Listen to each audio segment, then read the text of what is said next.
माघ कृष्ण चतुर्दशी ही तिथी महाशिवरात्री म्हणून ओळखली जाते।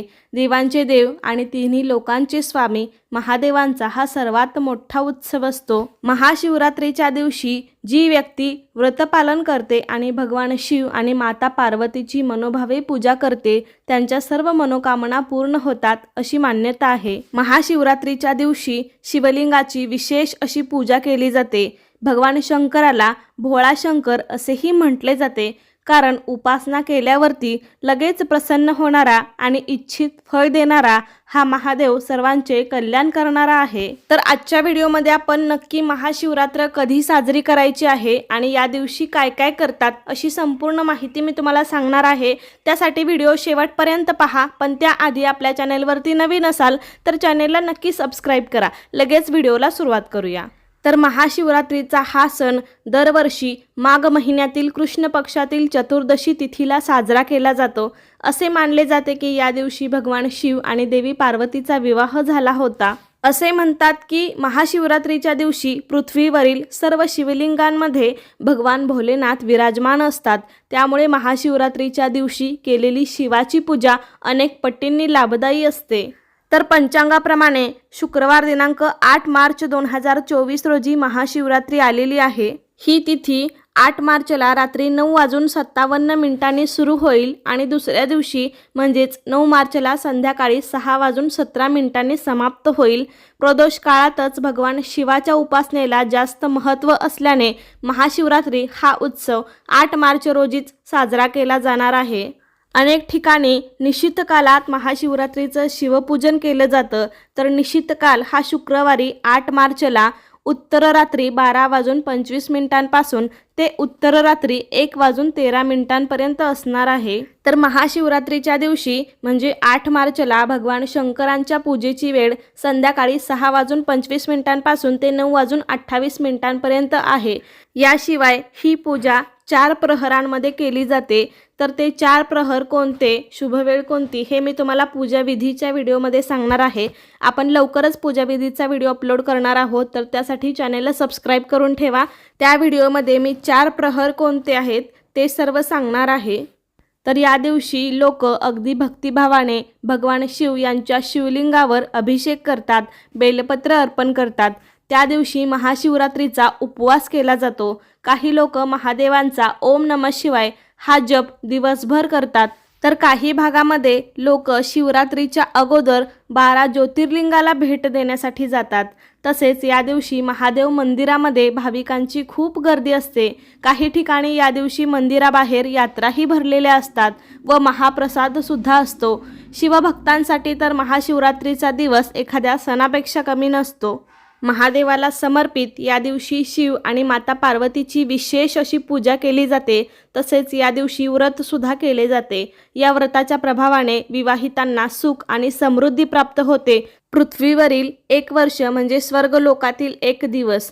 शिवरात्रीच्या एका प्रहरी विश्रांती घेतो। शिवाच्या विश्रांती घेण्याच्या काळाला महाशिवरात्री असे म्हणतात।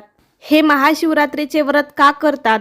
कारण शिवाच्या विश्रांतीच्या काळात शिवतत्वाचे कार्य थांबते, म्हणजेच त्या काळात शिव ध्यानावस्थेतून समाधी अवस्थेत जातो। शिवाची समाधी अवस्था म्हणजे शिवाने स्वतःसाठी साधना करण्याचा काळ। त्या काळात विश्वातील तमोगुण शिवतत्व स्वीकारत नाही। त्यामुळे विश्वामध्ये तमोगुणाचे प्रमाण किंवा वाईट शक्तींचा दाब प्रचंड वाढतो। त्याचा परिणाम आपल्यावर होऊ नये म्हणून शिवतत्व आकृष्ट करून घेण्यासाठी सर्वजण महाशिवरात्रीचे व्रत करतात। महाशिवरात्रीचा उपवास केल्यामुळे आपल्या मनातील वाईट विचार नाहीसे होऊन सकारात्मक चांगले विचार निर्माण होतात अशी शिवभक्तांची धारणा आहे। या दिवशी भगवान शंकरांच्या केलेल्या सेवेमुळे आपल्या मनातील सगळ्या इच्छा पूर्ण होतात।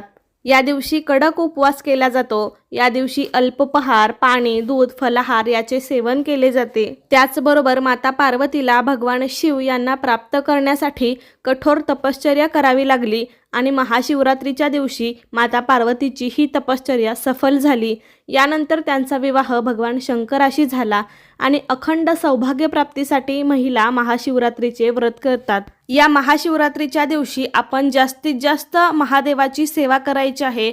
तुम्ही 108 वेळा ओम नमः शिवाय या मंत्राचा जप करू शकता किंवा वेगवेगळे भजन, गायन, वादन, कीर्तन अशा प्रकारच्या गोष्टीसुद्धा तुम्ही करू शकता. त्याचबरोबर ज्या ठिकाणी भगवान शिवाचे तीर्थक्षेत्र आहे तेथे मोठ्या यात्रा भरतात. तसेच शिवशंकराला 108 बेलपत्र वाहून शिवनामावलीसुद्धा उच्चारली जाते. तर महाशिवरात्रीची एक सुंदर छोटीशी कथा आहे पहा. ज्यावेळी समुद्रमंथन झाले त्यात सृष्टीशी निगडीत सर्व महत्त्वपूर्ण गोष्टींची निर्मिती झाली, परंतु त्याचवेळी समुद्रमंथनातून हलाहल विष देखील बाहेर आले. या विषात ब्रह्मांडाला नष्ट करण्याची ताकद होती आणि या विषाला नष्ट करण्याची क्षमता केवळ भगवान शिवांमध्येच होती. त्यामुळे त्यांनी हे हलाहल विष प्राशन करून ब्रह्मांडाला वाचवले. पण विष प्राशन केल्यामुळे त्यांचा कंठ निळा झाला व संपूर्ण देहाचा दाह होत होता. वैद्यांनी भगवान शिवांना संपूर्ण रात्र जागून काढण्याचा उपाय सांगितला. त्यावर सर्व देवांनी भगवान शिवांना बरे वाटावे म्हणून रात्रभर गायन आणि नृत्याची व्यवस्था केली. सकाळी महादेवाने सर्वांना आशीर्वाद दिला आणि या संपूर्ण घटनाक्रमामुळे सृष्टी वाचली. म्हणून या दिवसाला महाशिवरात्री असे म्हटले जाते. आणि अंगाच्या होत असलेल्या दाहामुळे भगवान शिवांनी या दिवशी तांडव नृत्य देखील केले होते. तर अशा प्रकारे महाशिवरात्रीच्या दिवशी जो कोणी भगवान शिव आणि माता पार्वतीची मनोभावे पूजा करेल त्यांच्या सर्व मनोकामना पूर्ण होतील. त्यांना अखंड सौभाग्याचा आशीर्वाद प्राप्त होईल. सुख आणि सौभाग्याचा आशीर्वादही मिळेल. तर अशा प्रकारे तुम्ही सुद्धा येत्या महाशिवरात्रीला भगवान शिवाची उपासना नक्कीच करा. तुम्हाला सुद्धा त्याचं इच्छित फळ नक्कीच मिळेल. तर कसा वाटला तुम्हाला आजचा व्हिडिओ मला नक्कीच सांगा. आवडला असेल तर लाईक करा, जास्तीत जास्त लोकांपर्यंत शेअर करा आणि असे छान छान व्हिडिओज पाहण्यासाठी आजच आपल्या अन्वीज मराठी कॉर्नर या चॅनेलला सबस्क्राईब करायला विसरू नका. धन्यवाद.